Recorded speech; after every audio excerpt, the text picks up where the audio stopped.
panahon. So, we have to express our sentiment kung gaano tayo nadismayado sa mangyayari. Basta avoid violence.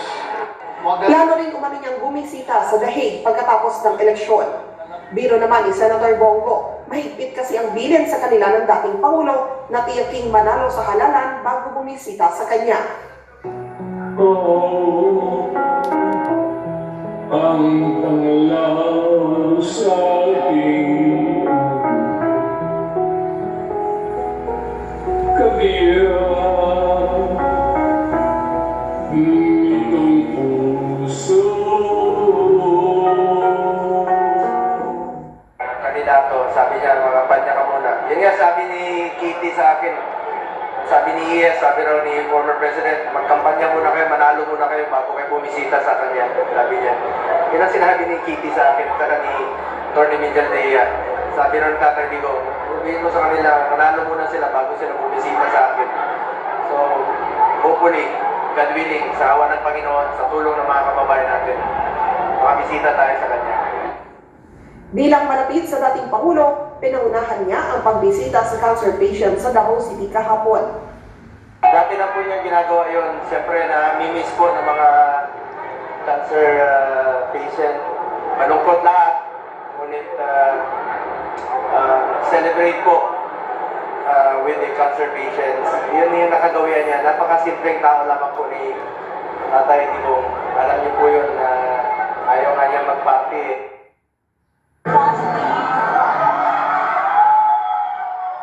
Ang selebrasyon dito sa Davao City, yung kanilang tema ay Bring PRRD Home. Kaya kahit na may sama sila ng loob sa gobyerno, umaasa pa rin sila na maririnig ng pamahalaan ang kanilang mga pakinabang at panuwagan at gagawa ito ng paraan para maibalik sa bansa ang dating Pangulo. Balik sa inyo, John Reg.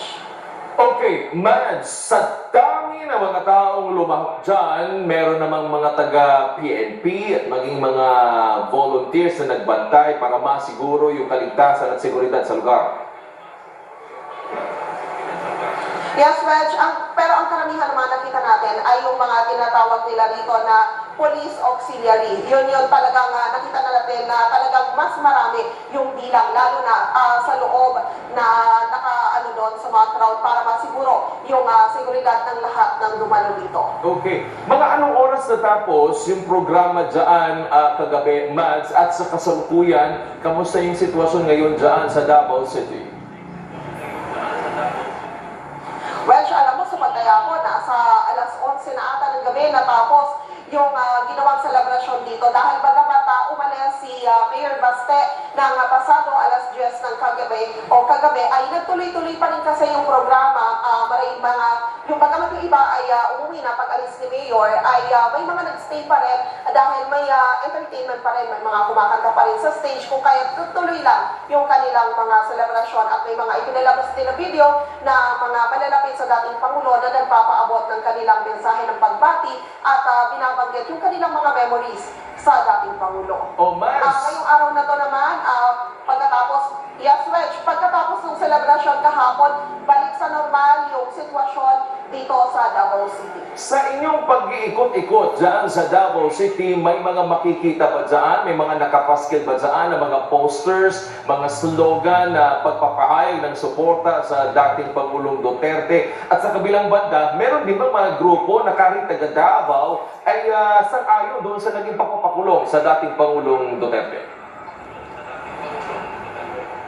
Alam mo, Wedge, wala tayo sa mga nakausap natin wala ni isa yung nagsabi na tama yung ginawa sa Pangulo o sa dating Pangulo dahil lang sila ang sinasabi ay maling-mali yung ginawa sa dating Pangulo. At sinasabi rin nila na may korte naman sa Pilipinas na yun daw ang dapat lumitis at hindi yung korte sa ibang bansa.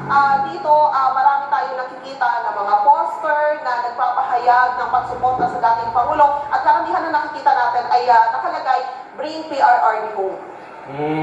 Pero siya, tumatakbo pa rin mayor ng Davao City, Mads, hindi ba? Yes, tama ka dyan, Wedge.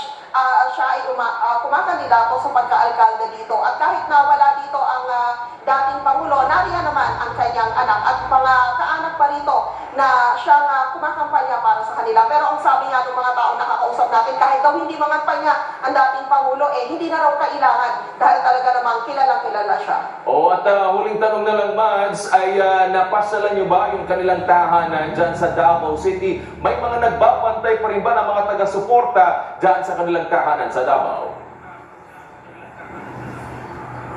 Wedge, sa ngayon ay hindi pa tayo nagkakaroon ng pagkakataon na makaikot doon sa bahagi ng tahanan ng dating Pangulo. Alright, maraming salamat at pasalubungan mo kami ng durian ha, dyan sa Davao City.